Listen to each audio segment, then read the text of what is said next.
Two-thirds one podcast.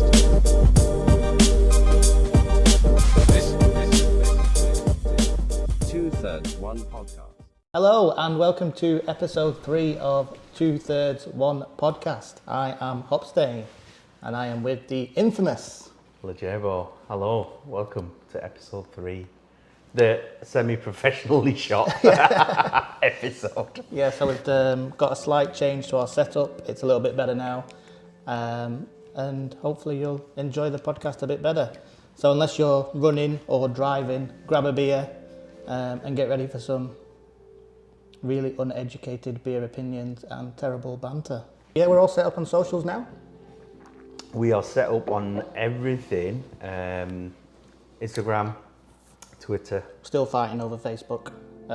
We might cave and crumble and set up the Facebook. Yeah, neither of us want to do it.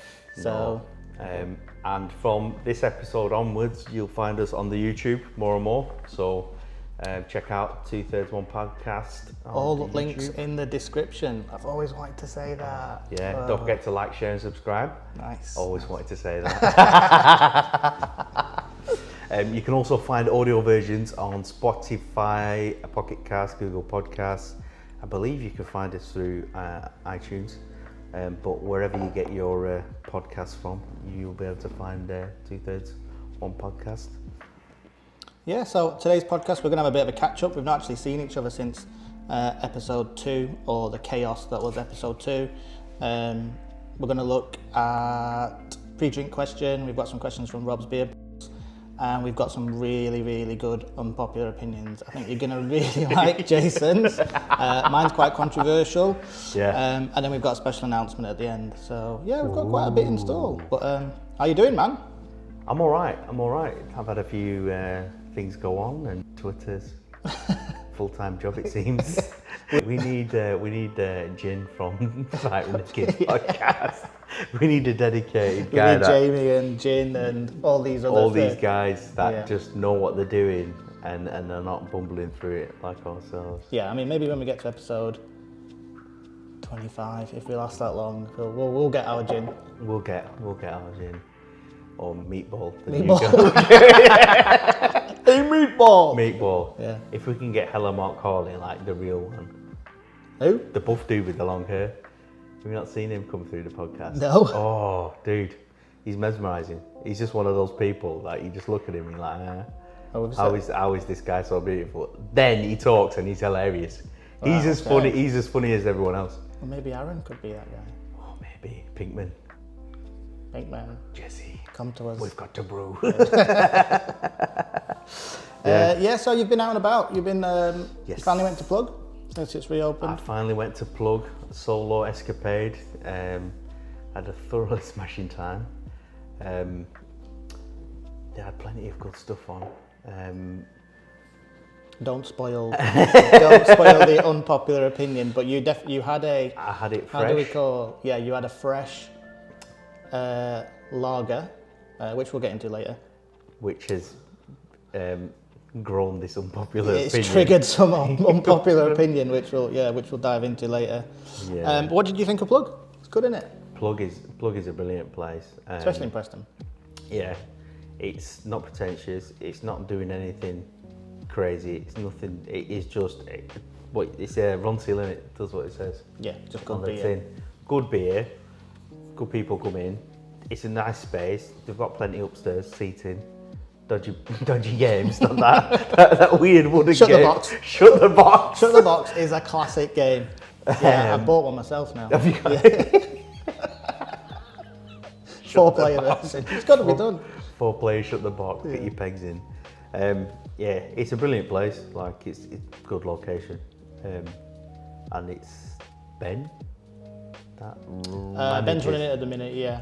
But previously, it's still kind of owned by Adam and Jack, but yeah. It's everything that's like the way they create the beer list. And you didn't even go in the fridge, did you? No. Oh, so the fridge is killing it at the minute as well. So they've got some lambics in there, American beer in there. Yeah, so they've got some good stuff. Need some deep wallets for that American stuff. Yeah. Pockets aren't deep, they are they? Yeah. I was Escape to Frey Island. Do you know what? I've always wanted to go. It's really good. The concept of the place. Go on, explain it to me. When you break it down, you think this is genius, but essentially, take an abandoned warehouse. Right. So abandoned warehouse, not doing anything. You then kit it out with. It's not where Warehouse Project. No. It's different. Yeah. It's close. Warehouse Project was under Piccadilly. Right. Yeah, in what used to be the old NTV car park. That's right. Yeah. This is in an old warehouse, like a big warehouse, about 5 minutes at the back of Piccadilly Station. In basically the outskirt areas where it's just old buildings that are doing nothing. But these guys have come in, basically kitted the whole inside out with a full sort of canteen dining area in the biggest pit. Nice. Live music stage, a bar one end, and then they've put in working kitchens. But what they do is they invite restaurants from anywhere to use that as a pop-up or as a second location. Right. And it's basically there for whoever wants to come in. So it's a bit like Mackie Mare, but the stuff inside's constantly rotating. You're going to get something different every time. I think I don't think they rotate that much, but yeah, there is stuff that. So when I went, a couple of things were on. Like one of the restaurants, this barbacoa place was. I think the guy's from Sheffield, where his other restaurant is. Oh, right. So it's not just like Manchester, oh, which is could get a bit samey. It's from far and wide. Right. But what the things they've really smashed out is the location. It's a little bit different. It's out of the way, but it's huge. They have so much wait staff that you order a beer, and then by the time you put your phone down, someone's like winging it over to you. Oh, wicked. Food service, everything comes so quick. They've just got heads to do it. Sick. And you sit at your table, you order whatever you want, wherever you want, and you just sit, have a good time. It's And brilliant. you had well worth the trip. Pomona, right? Yeah, I went through the Pomona list. Yeah, you had a few, right? Everything was tasty, fresh. 375, 4? I don't believe I've hit over a 375 yet. The scaling on Untappd I think's unfair. Because if it's a 5's got to be like. Oh yeah, 5's got to be off the scale, isn't it? It's got to be something unique and crazy, like a. I don't know what it could be. Like it's something so unique and new that only Jeff Bezos can afford it. or Amazon sends a microbrewery into space. They barrel age it in a spacecraft and bring it back down. We're already bringing it back. Yeah, and it comes in a pouch. Yeah. You have to drink it at 0 gravity. Yeah, that's pure limited edition. That's a 5. Yeah. So then when you look at the scale of 1 to 5, 5 being spectacular, getting to a 4.25 is hard for me. It's everyone's scoring's different, isn't it? Everyone. A lot of people score some beers that I check in a lot higher. Yeah. I think mine are quite high these days, but I tend to buy stuff that I know I like. So. Yeah, but yeah, everything was nice. Everything was good. Well worth a visit. Check it out. Escape Frey Island, Manchester. Bit of a plug. Yeah. I caught up with some Jimmy Hop. Oh. Yeah. So my mate watched the first episode, and he was like, "Who was that guy Jason was on about?" I was like, "I think it was James Hoffy or something." Hoffy with the coffee. And then, anyway, he had a look and he was like, "You've got to watch these videos because we're both AeroPress nerds." I watched all of his AeroPress videos. I watched all the tests, and I'm now doing the Jimmy Hoffman. You converted. Yeah, I've converted to 11 grams, 2 minutes, using scales, using proper coffee. I've stopped using supermarket coffee. Yeah. Oh, congratulations. Yes. I bought some Blossom coffee roasters, which is what we're drinking now. Yeah, this is very tasty. Cheers. This is La Peña's. La Peña? La Peña's? La Peña. So it's apparently peach, vanilla, red apple. I'm getting a bit mint, to be honest, this time. Yeah, it's I'm getting a mint freshness. I've had this for about 2 weeks and I've not got mint once. And mint. Yeah, it's got a we've not just brushed our teeth or no, anything before the podcast. But it gives it's not you a pre-podcast ritual where we brush our teeth or anything. No. But be good, kids. But your teeth. I'll tell you what, I do see the difference now between supermarket coffee and proper Roasted. Can I say proper roasted? Yeah, proper roasted coffee. Yeah, these people are importing good beans, Yeah.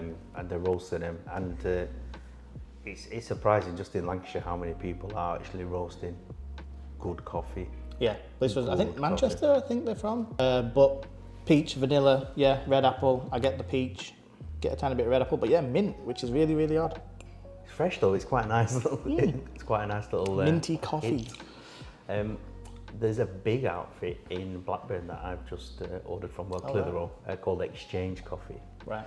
And I'd been through a couple of bags from Atkinson from last time. Really enjoyed their coffee. Super good. Bad bags? Or, No, super or good. good Two bags. Oh, right. I bought. So I try and buy a couple of varieties from any roaster just to try like sort of what the house blend would be. Yeah. And then if they've got like a single bean sauce, I'll pick something. Yeah. I tend to like stronger stuff, stronger nutty stuff. Oh, right, interesting. Yeah. So I'll look through, and if they've got a decent description of the flavour profile, I'll pick some stuff. But this time I sort of rolled the dice and went, oh, Exchange. I'd seen they had a big list. As I was looking through the list, this single source Jamaican Blue Mountain blend caught my eye. Could you guess how much it is for a kilogram of this coffee? What's the normal going rate? 12 quid? No, it'll be double that, won't it? So an average, you'll spend on a decent, 12. well, I get 250 gram bags, so you're talking anything between 6 to 9 for that. Right. I think I've put Blossom, I might have paid 12 For a 250, yeah. for two, yeah. Yes, yeah. So How much was that? So this Jamaican blend. Oh, I've got the name actually. I wrote the name down because I really like the name. This was from the Jamaican Blue Mountain Peaberry Flamestead Estate. It's 90 quid a kilo. Wow. So 22.50. And you got it? No, I didn't. No. I picked up the house blend and took two Colombian blends. You are intrigued though, aren't you? Very intrigued Yeah, to spend 25 quid on it.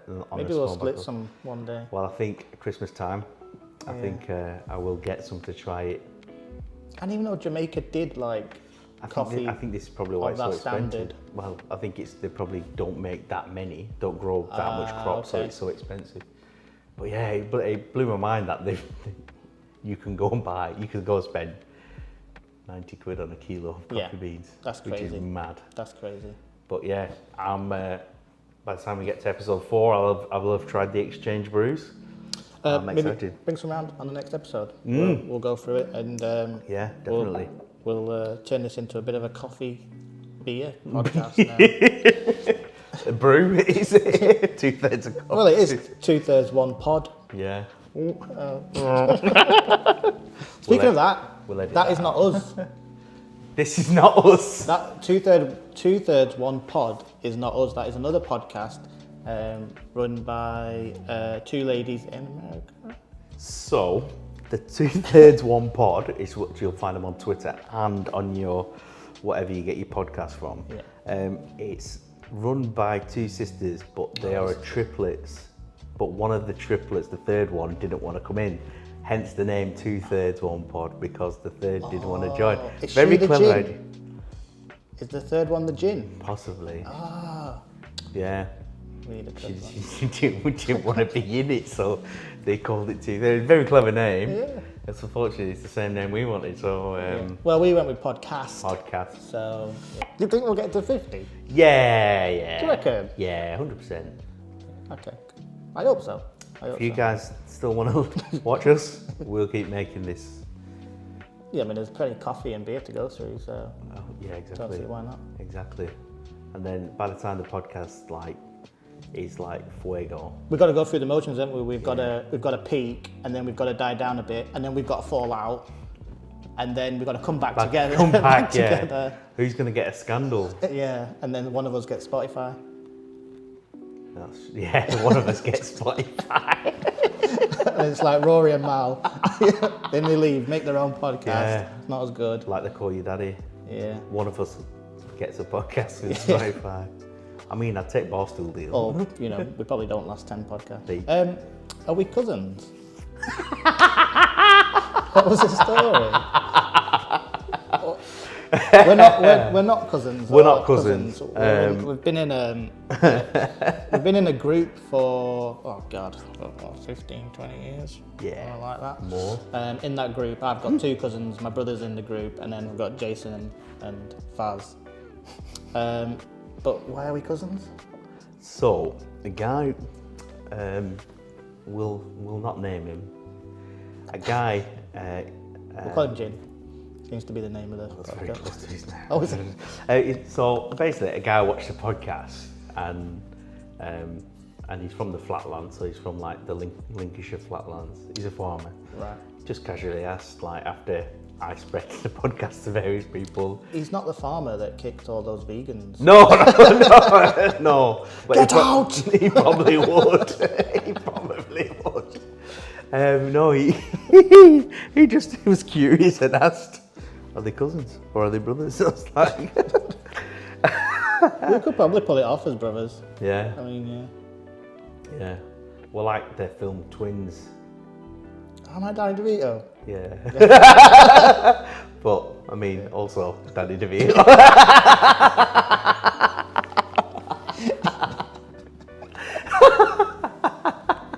Yeah. I mean that what took 5-10 minutes. I'm not even sure what the video time is, but yeah. No. The short joke came in. Yeah, pretty quick. Tick. Did I ever tell you about the time I was dating a tennis player? Oh. I had to call it off in the end because love means nothing to her.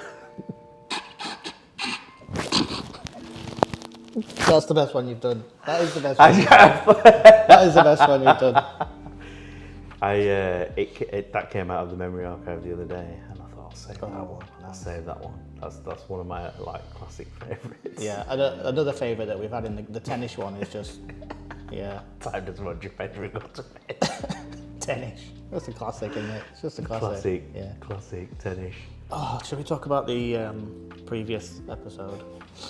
Because I'm not sure if you guys noticed. So, obviously we were live on Instagram. We were going to edit it later on, and then we also had an audience. It was my birthday. We'd had loads of drinks before. We were a bit tipsy. Tipsy. I'd been making pizzas all afternoon because for some reason I decided to do that on my birthday. That's why I was wearing the apron. It was a bit chaotic, I think. It was. We had a lot of heckles, more than the actual edited version. Yeah, I think there's more heckle cut from the video than actual video at this point. We were very short on the episode because we were just getting slated from the background. So we won't be doing that again. Definitely not. I mean, yeah, Lynn could have easily watched this episode, but we've booted her out and everything, so no audience from now on. No audience, but we need a gin and a meatball to make sure that we're actually talking to the camera and it's recording, because at this point we don't. We don't actually know. We could be talking to nothing. Pre-drink question. Oh yeah, what was the question? This is normally our warm-up question that we have at the start of the pod, not 20 minutes in, but it's all good, isn't it? We asked you guys for some questions, games, whatever, lists, anything that you want to ask us, and we'll try and have a conversation about it.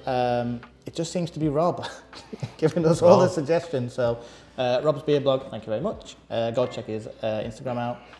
So shout out to Rob. He did 4 questions.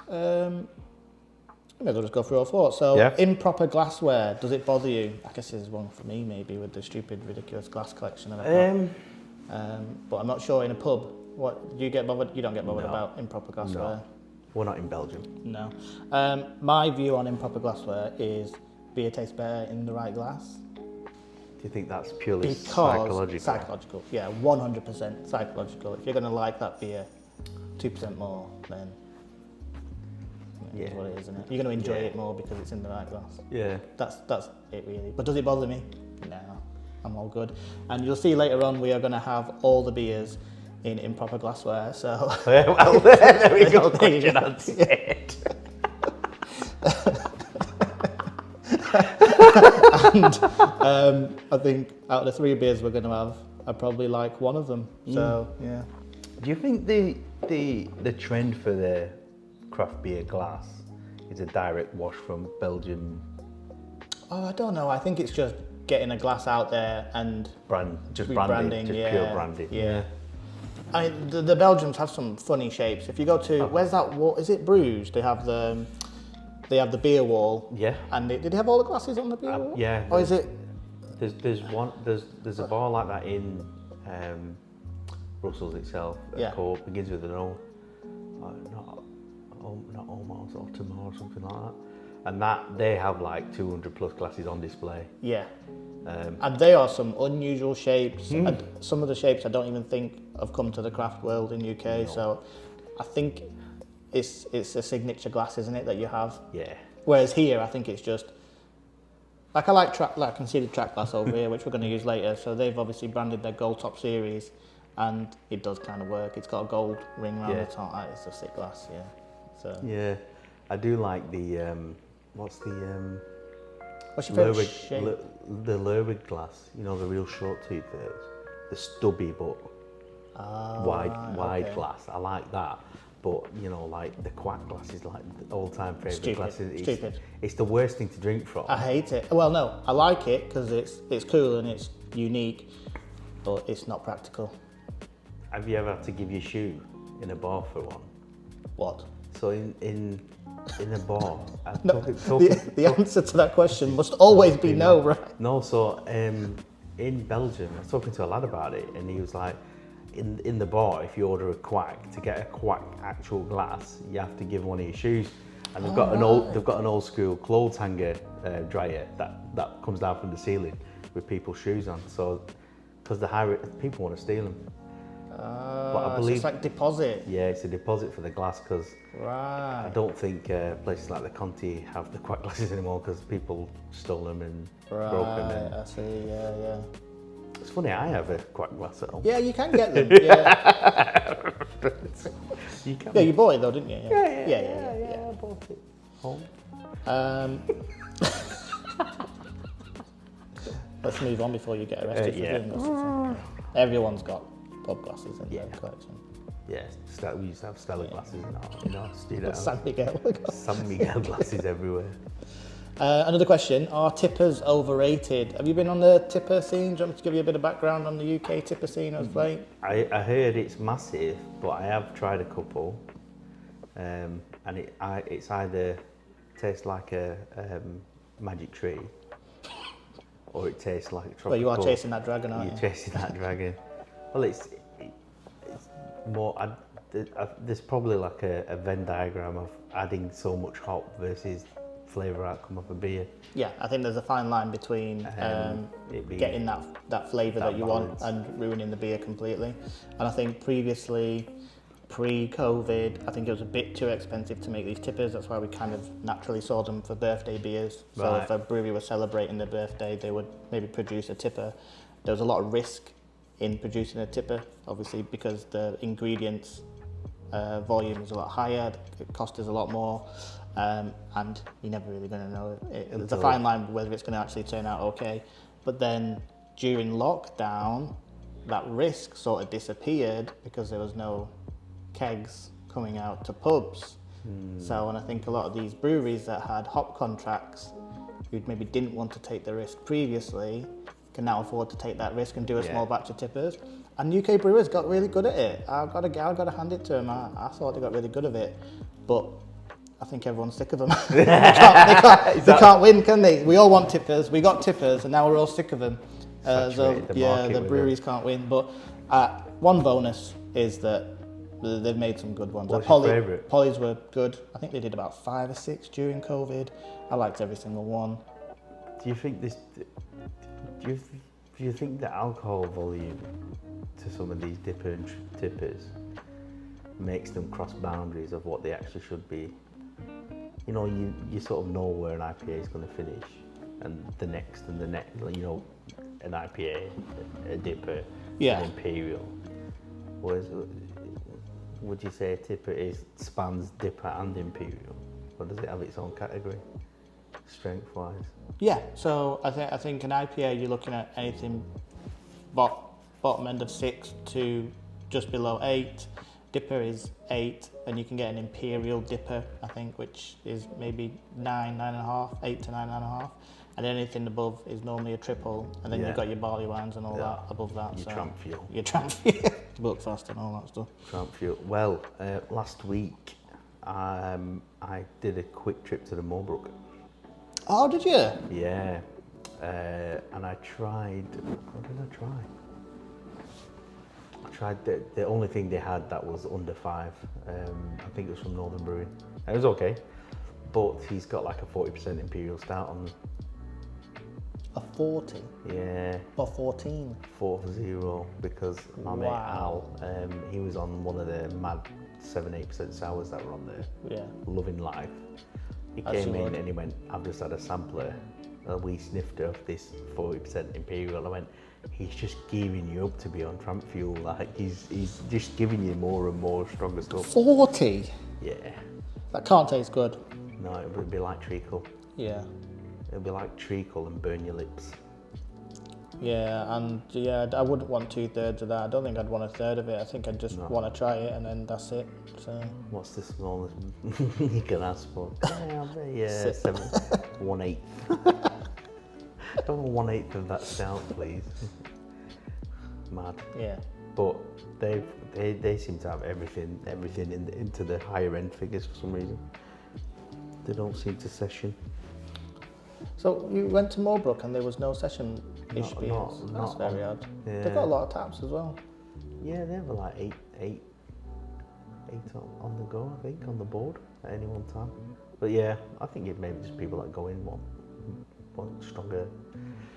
They're all after doubles and triples. But they also do wicked pizzas. I know the pizza. Yeah, the pizza's good. We're going to have some pizzas later. Yeah. So that's going to be good. We'll do one more from Rob's Beer blog. Yes. Least favourite style. Least favourite style? I don't know. Those clear milk stout things. Milkshake. The milk. Yeah, why is it so clear? Why is Clear it not? milk stout? Oh, No, you're on yeah, about white stout. White stout. Yeah, so white stout, they don't roast the Yeah, malts, why? I think, as much. I don't like a black IPA. Don't get it. Oh yeah, same. I don't get it. It's I put them into the same category. I don't get them. I don't think I think I've never liked one. maybe that's an unpopular opinion, possibly. But yeah, I just don't get them. Don't like them. Just not a fan. I mean, they tried it. And the white stouts was like there was one everywhere. Yeah, so there's a flat white one, isn't there? I think is it ABC that do a flat white one. And have you ever had a flat white? Like, you know what flat white tastes like, but this wasn't. This is not a flat white. Why This do you is want to make just it? Yeah, it just doesn't make ruining sense. ingredients to an extent, I guess.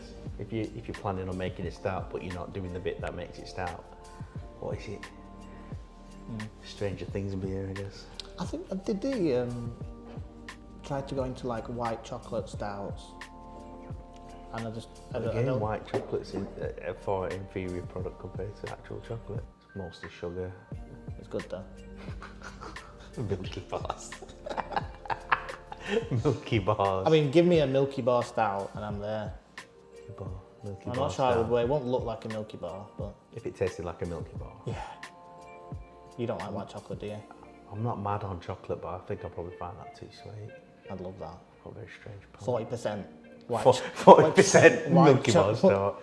If anybody out there wants to or knows of a Milky Bar chocolate tasting stout, that will put hairs on your ears. Yeah, you don't see many white chocolate stouts. There's obviously a reason why. It's not a taste that they can. It's obviously a taste that they can't replicate. Yeah, I think with the taste of chocolate, actual like dark chocolate's a natural flavour, and you can get it from cacao or cacao husk or whatever. I think because of the way white chocolate's processed from less cacao and more sugar and something else, it's harder to replicate as synthetic. Well, if anyone's out there, Crazy Brewing, yeah, try it. let us know.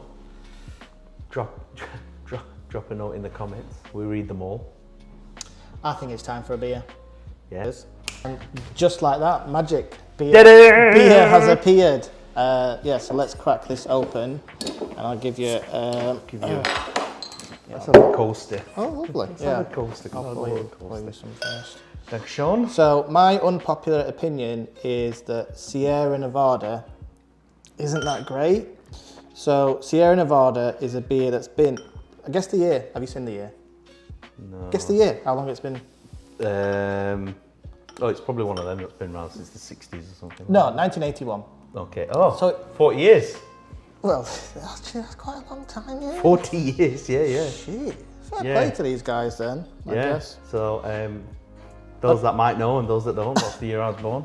All right. Yeah. Oh, maybe it's the beer of my birth. Depressing. That's why it's been around, and that's why it's in the. Okay, so so this beer is as old as Jason. It's a hench bottle. A brown hench bottle. That's why. Yeah, extravaganza. This beer, 1981, it was one of America's first pale ales, West Coasty, Cascade hops. I think it's just Cascade. It's been around for ages. It's one of the first craft beers that ever came onto the scene. For a lot of people that had it when they first got into craft, maybe 10, 15 years ago, I think because there wasn't other beer out there, it was a good beer to have. For me, I had a lot of better beer before it when I first tried it. So when I actually did try this beer, it didn't do it for me, and then I've tried it a couple of times since. It's now available in a lot of supermarkets in England. Yeah. It's just not one of my favourite beers, and I get it. It's got a lot of history for people because they sort of grew up with it. Yeah. But for me, it just doesn't tick a lot of the boxes. So yeah, I'm talking to a lot of the veterans, I guess. I'm sorry, but I just don't like it. But I'm drinking it on the podcast, so you know what I mean? It is what it is. So we're a year off. So it's 41 years old. So Okay. it's not the year. It's the beer of my year, so that's good. Fucking Google. Yeah. And it's from North Carolina, so East Coast. So that might have. Oh, it's not actually. No. Oh yeah. So what is it? It's dark gold. Yeah, gold A amber. little bit rusty. It's got a fluffy head. Off-white. Smells palatable. Yeah, so Cascade, you're getting floral, perfume, Parma violet, grapefruit, What he said. maltiness. Is that a thing? I wonder. Do you know what? The smells are quite good, to be honest. Damn it. And there it is, though. It comes and goes. It's Musty. Yeah, I'm getting a lot. I think my palate has probably developed a lot since I've last had this, but also that I'm able to break down the beers a bit better now. But it's actually not that bad. It's not offensive. It's not as bad as I thought, but I think when I had it, I was like, oh, Sierra Nevada, this is a classic beer. Like, it's been around for ages. So when I had it, I assumed I was going to be wowed, and I wasn't wowed. I think it's just got all the DNA of an American ale. Like It is easy to drink. Yeah, but so various travels through the States, there's always a load of like a couple of pubs and bars that are dive bars, and they always have like local brews. And there's things that taste like this in every state I've been. So a lot of the Midwest basically have beers on tap that everyone says, oh, you've got to try this, and it tastes like this. And it is a classic American pale ale, isn't it? That's what it is. What's the general Untappd consensus? This might be interesting. I'm going. So check-ins, I'm going for 0.5 ml. It's got to be. Average rating, I'm going to go for 3.43. That's so precise. I'm going to go 3.4. Right, so let's have a look. It's going to have a lot of check-ins, isn't it? Especially 480,000 Oh, check-ins. that's not too bad. $500 million, yeah.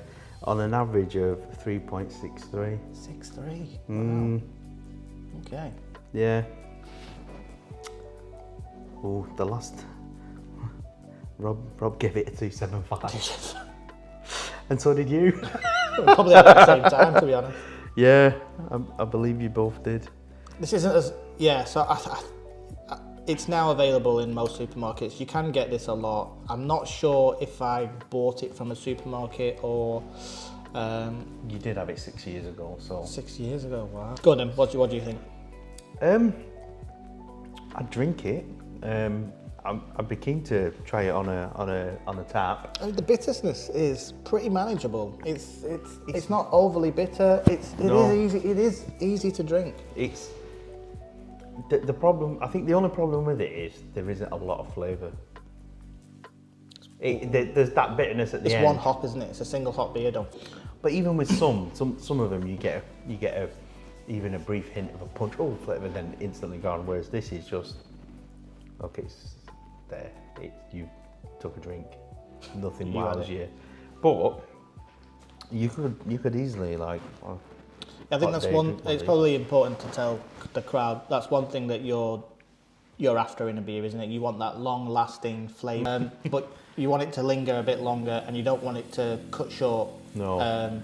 Because I think you get that with a lot of beers. Like you get that ripe aroma in flavour and everything, and then in seconds it can be gone, and it's like, but why? Why? Where were you? Like, you've come and you've gone, and then you also don't want that linger. You don't want that horrible bitterness to linger too much. I don't mind. I can handle a bit of it, and it's not too bad. No, but sometimes with stuff like this, this doesn't overdo one end of the scale. You know, it's basically super average. But super average beers are things you can sit and just drink. You know what I mean? That's what it is. But it is a pale ale. So you know how we were talking about the IPA tipper brackets, and the IPA is generally a 6. It's a high pale at 5.4? 5.6. 5.6. Yeah. So when you look at it like that, yeah. Is it not that? Is it good? Well, I never got to enjoy this. And we've got to also remember, this is a bottle that was, I think, is it December at the top when it was bottled? It's normally a year, isn't it? Yeah. So it would be December 2020, right? 21st of December. Yeah. So it's 8 months old. Yeah. Been on the shelves for 8 months. It's travelled. It's travelled. We're probably not doing any favours in that sense. I wonder what a fresh one would taste like from source. That hasn't travelled, hasn't sat on the shelf and had that shelf life where it's probably not been in the best condition. I quite possibly have drunk one in North Carolina when I've been. Not knowing it's just what people are drinking. I mean, if I ever go to America, I probably will appreciate some of these beers a bit more just because of the freshness. Yeah. There's definitely something in that. I think a lot of things that are sold internationally, even from like the bigger breweries like Heineken, Guinness, Foster's randomly, stuff doesn't travel well. No. It needs to be a bit closer to home. The people in Japan liked the Guinness that was out there, but it was shipped in barrels. And I had a pint and I couldn't drink it because it didn't taste right. It didn't travel, which is why in South Africa they have their own breweries. They brew their own there because they don't want the stuff that's shipped, and admittedly it's not that far, but cheap lager generally does travel okay because of the way it's I find Heineken tastes different in every country.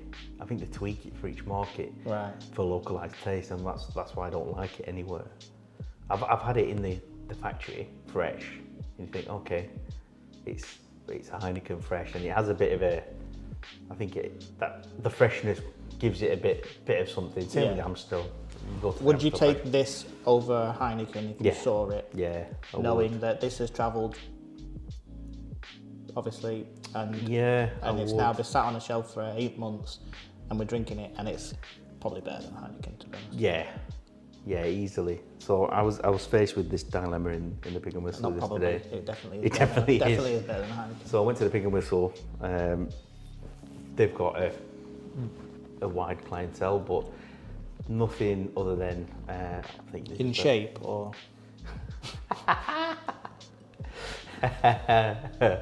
they're that's Carberry pub, high turnover, so in shape. lots of people. So I had a quick look in the fridge, as you do. First thing you do, and then you see Punk IPA and you think, okay, I'll skip that, and then drank a pint of Wainwright's because there was nothing else that I wanted to drink on tap. But if that was in the fridge, I'd be tempted. Yeah, I'd be tempted to have that. But yeah, I think in those situations where you could get that, it's not a bad one. It's not going to offend you. Yeah, not as offensive as I remembered, but also I don't think it's as good as everyone thinks. Still, let us know what you think. Do you like Sierra Nevada Pale Ale? What's your story behind it? Did you have it early in its journey, or did you have it early in your journey? I think that's quite important as well, because I had it quite late in mine, and I think that definitely made a difference. Yeah, just let us know what you think.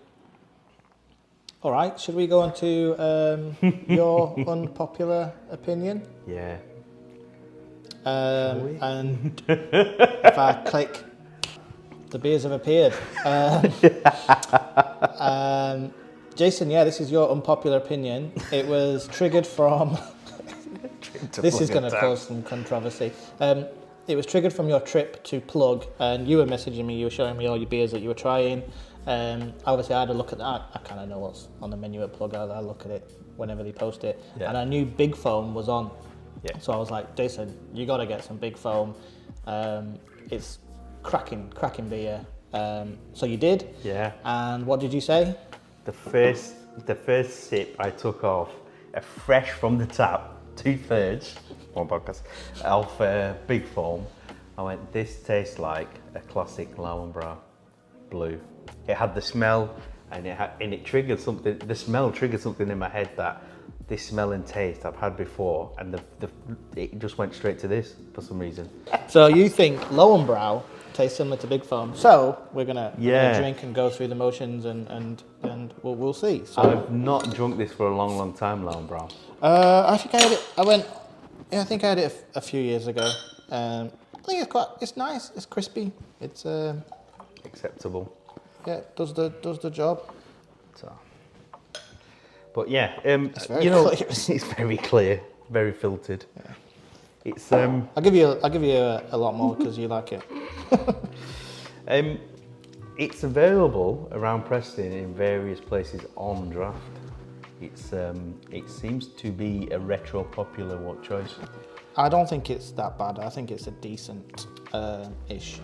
And also, I don't know why, it triggered a memory of white bread, biscuits. It's a battle of the biscuits, isn't it? First thing I smell is German. Germany. Well, it's that Pilsner. It's that. Is it a Helles though? It's a Helles, isn't it? Is it Helles? Oh, possibly. Helles. I don't know. It conjures up, for me, it conjures up a lot of memories from when we had an off license as a child, and there was one guy that loved this stuff. Right. And he came in every other day, bought 4. Wow. Yeah. And we also used to stock the red one.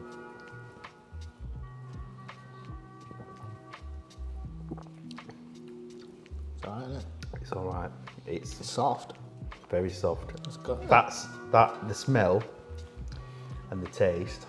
It's sweet. Like it's a nicer lager. Yeah, lager. It's a nicer lager.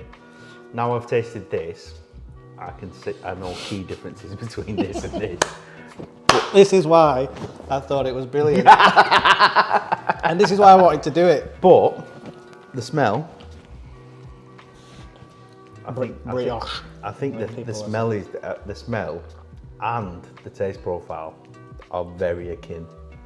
It's just this is a bit more effervescent. There's more fizz in this. Yeah, so The flavor's bolder in this, but it's the same. I can understand why they're selling a lot of this now in like Plough or Conti, because if you don't want the craft that's on tap, and Carling Stella is just a bit too. You can get that from anywhere. Let's go for someone that's it's got a good brewing history, I would imagine. German beer is pretty decent. The mythical book, the Reinheitsgebot. It's definitely German, right? Yeah.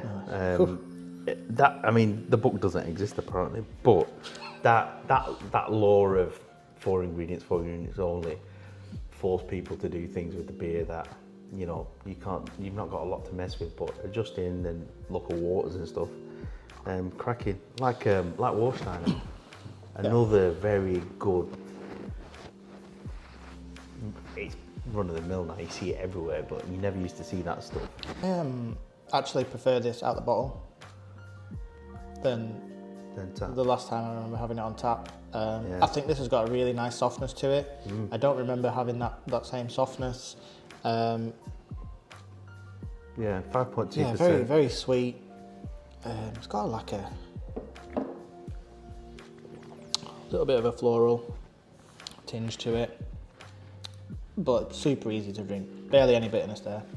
No. How's your long-lasting flavorness rating on that one? Because it's so soft, it lingers a little bit, but because you're not getting a massive smack in the mouth, you're not expecting that to be, dropping off. It's just there, pleasant, it's refreshing. You could easily drink a couple of pints on a hot day. For sure. Greasy food and some of this. Happy days. Yeah. It's a bit like the one in Market Harbour that you got me onto. That Helles they do. Oh, I forgot what they're called. Brooks. Oh, Braybrook. Their Helles is really I hope good. it's Braybrook. Yeah, their Helles is good for that. I think they make some cracking lagers. Yeah, up there. Definitely get yourself some of that. Yeah, and for some reason, one smell and taste of this reminded me of this, and it's the smell I think that's. So is it more the smell? It's the smell that's triggered so it. So the taste, I think will notice the difference massively. But you think it's got a similar aroma? Yeah. I think it's got the Let's same. check the styles, because what does that say? Is that this German style pilsner. rustic lager? Yeah. So Lowenbrau is a Helles. Big Foam. Big Foam is a lager pale. Okay, that's completely different.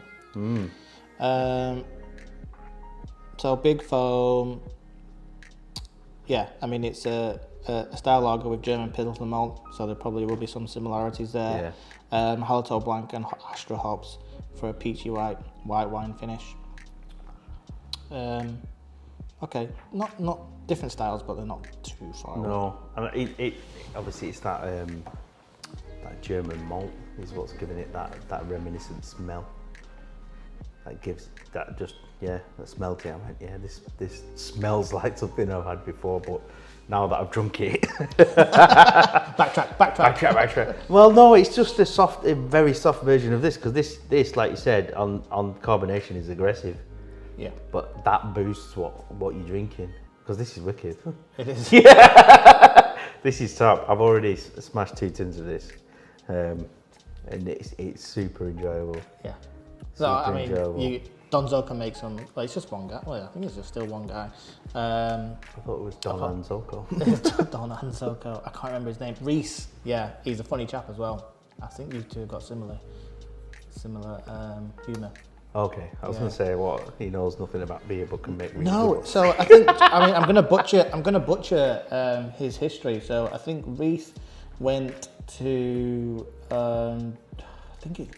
I think he did go to Germany, or he went somewhere to do some sort of chemistry degree, and then as part of his work experience or dissertation or whatever, I don't know if he worked in a brewery or he did some work with a brewery, and then he learned all this stuff about how to make really good lager, and then I think after he finished his degree, like he if you can. I mean, I might have butchered that story. I'm sorry if it's not anything like that, Reese. You probably aren't even watching anyway. And we've butchered everything about your beer with this unpopular opinion. If anyone knows the real story, put it in the comments, please. Do it some justice. Yeah. But he's a really funny chap. Yeah, be good to get him on the podcast.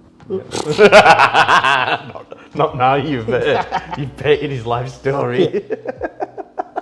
Like I painted alone, bro. But he's done the research, I think, in German lager. I think he's brought that over really well. Yeah. He makes some cracking lagers, and to think that they come. All this stuff sells out. Right. Yes. Big Foam. Let's crack that open. You can go over there. Oh, sorry. Big Foam. Right. So apparently this. Let's have it real. Smells like Lowenbräu. Smells like Lowenbräu, it turns out. But we're pretty sure it doesn't taste like Lowenbräu.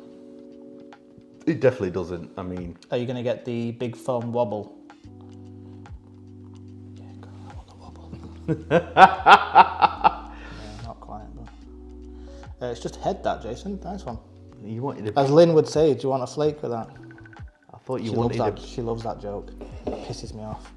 Boddington's joke from 19. This smells well different. It's got more citrus. I get the white wine. Do you know the white wine that we mentioned when we described it before? I get that. I get. Basically, my nose is shit. Because I get beer. I just get beer. I'm getting that beer smell, but a stronger version of what I smell from that.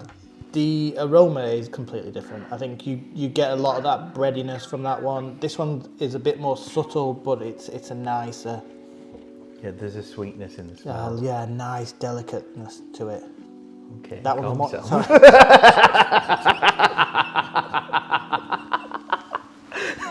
We're recording. Bring me back now. Bring me back down. Sorry. Yeah. Obviously not filtered. Yeah, got a little bit of haze. Yeah. Yeah. I'd say so. The aggressive carbonation gives it this aggressive head. I'm not getting the aggressive carbonation as I thought I would. It's more in the taste compared to the Lowenbräu. Yeah, I think when we had it on keg, on keg, it was roaring up the glass. Yeah, it does. I guess it loses a bit of that in the canning, but you can see already the head staying. Yeah. So. Yeah, the canning has taken a lot of that carbonation edge off. Yeah, a lot more citrusy. I think it's sharper in it. It's sharper, but there's no carbonation there. No, that added. There's an added hop taste to it. Come pour some more. Yeah. I think if someone turned up the volume on a Lowenbräu, you'd get close to this. But this is fantastic. Yeah. In terms of a craft lager. Yeah. No, I 100% agree. It's probably one of the best things I've had this year. Yeah. And after you mentioned it, not a 375 or 4. No, I think I 375'd it. Well, that's the highest you can go. So that's credit right there, isn't it? That's 375.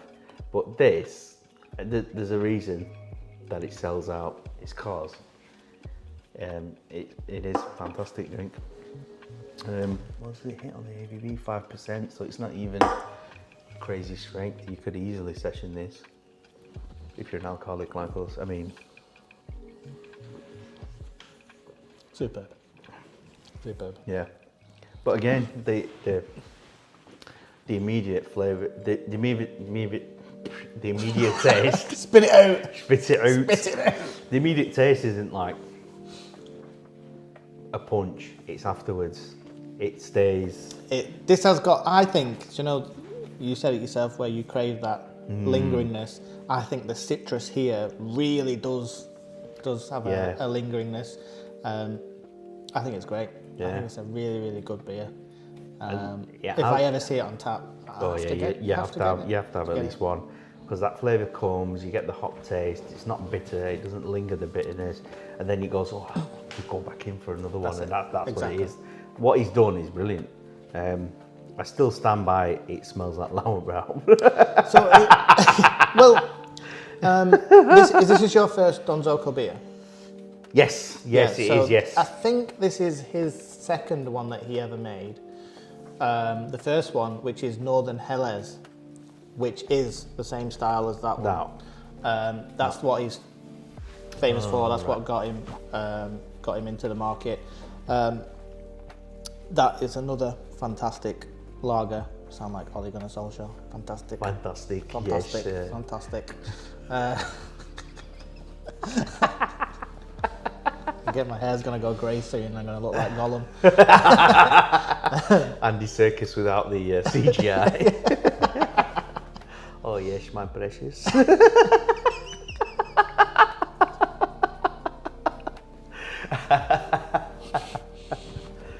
So if you ever see Northern Helles, I'd get it. Yeah. I'll put it on my list of things to try in between now and the next. So yeah, I think that's it for unpopular opinions. Yeah. Let us know some of your unpopular opinions. We'd maybe like to try them out. Yeah. And we'll turn this into a bit of a regular segment. Yeah. I think we're a bit late on the unpopular opinions. I think unpopular opinions was a big thing last year, but who cares? Hashtag retro. Yeah, we're bringing it back. Hashtag bringing it back. So yeah, let us know your unpopular opinions in the comments down there somewhere, wherever you're watching this. Yeah, put them in the comments. Get us on Twitter. Get us on Instagram. On any of the socials we have. We'll have a Facebook by the time the next episode comes out. Maybe. But if there's anything you think rivals this, let us know. I'll be keen to find if someone has something they think is better, because this is fantastic. It's a brilliant drink. It's especially on tap. It's beautiful. It's turned us into all they're going to Class of 90. Class of 90. Sorry, United fans. No one gives a shit. So that brings us onto our final bit. We're going to announce a giveaway very soon. What giveaway? Giving it away? Yeah, don't want to give away the giveaway. So yeah, we're going to have a can of everything that we've had today. So you'll get a bottle of Lauenbrau, Sierra Nevada. We've got a spare can of Big Foam as well to give you. And then we're going to give you some of Lancashire's finest beer as well. And I think we've got some merch. Yeah, so now everything's the wrong way around. We have, I'd say an exclusive, but I sell them to anyone. We've got a 6-pack for summer, now that summer's nearly over, of some stuff I do, some merch, J-Bell's World. A 6-pack of Fail Ale, a better picture will come up. So enter the competition.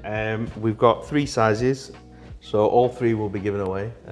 All right, sweet. Yeah, so we'll do a first, second and third. Nice. But obviously... Everyone's a winner, except if you come fourth or after. And if you're not first, you're last. Ricky Bobby. What shall I do with my hands? Fail Ale, ready for summer. Yeah, so I'm going to announce the giveaway on Instagram. And that's it, really. Yeah, don't forget to like, share. And subscribe. Yeah, and do give it to people that need a bit of mild entertainment. And we try not to be too serious. Talking beer, talking coffee, talking shite. Yeah, cheers. Cheers. Peace out. 2/3 1 podcast.